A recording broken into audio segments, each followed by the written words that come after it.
Every once in a while, a country gets to have a conversation of what kind of people we are, of who we are as a country. 2008 began a conversation as to what kind of country we are, but I don't believe it finished it. I think it just opened it up. And the conversation continues. There are those out there who would say, we want to recount on the 2008 election, that Obama is not their president and we can't have their country. And last year, people got a sense that the country ain't doing it right. And we can't go down that road anymore.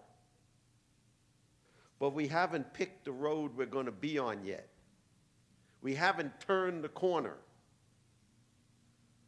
But I would offer to you that we are at the corner. And when you're at a corner, you best turn, because I don't know when the next one comes.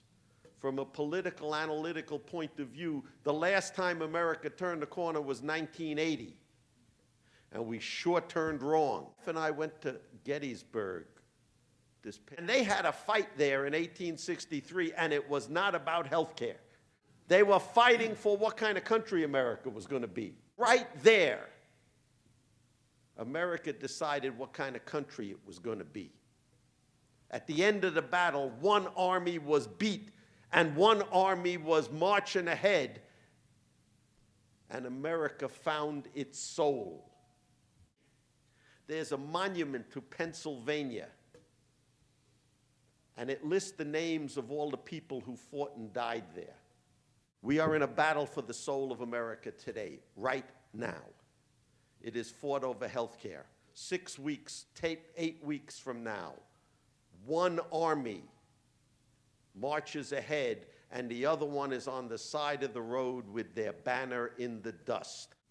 There are 1,000 things wrong with that bill, and the process of getting to it was a pain in the ass. I mean, each day you say, oh man, we lost this, we gave up this, we conceded this, what about this? This isn't in it, they don't have enough here, this is it. I mean, no part of it is quite right. On November 19th, we are closer to defining the soul of America properly than we have been in your lifetime.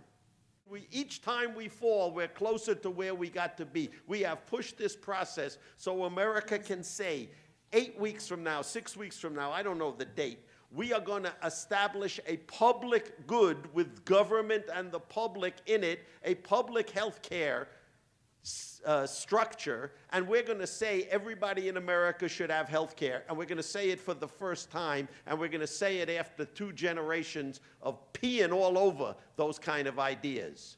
And we're going to tax the rich to pay for a public good after 2 generations of saying you can have all the money, all of my money and all of your money. Man, that is heavy. And we are going to say to the insurance industry, you can't write all the rules. You can write some of them, but not all the rules. And this is after 30 years of telling corporations, do whatever you want, because that's the way the world should work. Weeks from making history. And we don't feel the energy of it. You come from churches and neighborhoods and groups and mosques and all sorts of things, and you have to talk to your friends about the history that is being made now and what kind of country we are going to be, so that 75 years from now, they read your names the way I read the names on the Pennsylvania Memorial. These are the people who made the country that I wanted to live in be the way I wanted to live in it. Because we got 6 or 8 weeks to decide what kind of country we are, to decide which army wins. This is our opportunity. And if you get lost in the weeds of that bill, then some friend of yours better stand you up and say, we are making history. There should be anger and energy and elation and glee, because we get a chance to make this country right. In 1964 in Alabama, an old civil rights worker said to a young reverend, The old civil rights worker was my age, and the young reverend was Dr. Martin Luther King, and he said to him, how long do we have to wait for justice? And Dr. King replied, the moral arc of the universe is long, but it bends toward justice. But he knew it doesn't bend at all. You bend it. You reach up, you grab it, and you bend it. And when enough of us grab the moral arc of the universe, it bends toward justice. And in 1965, the Voting Rights Act was passed. Right in front of our eyes, the moral arc of the universe is about to decide which way it bends. 6 weeks. You can't ask for anything better than that. You are blessed with this opportunity. How long? You decide. Thank you.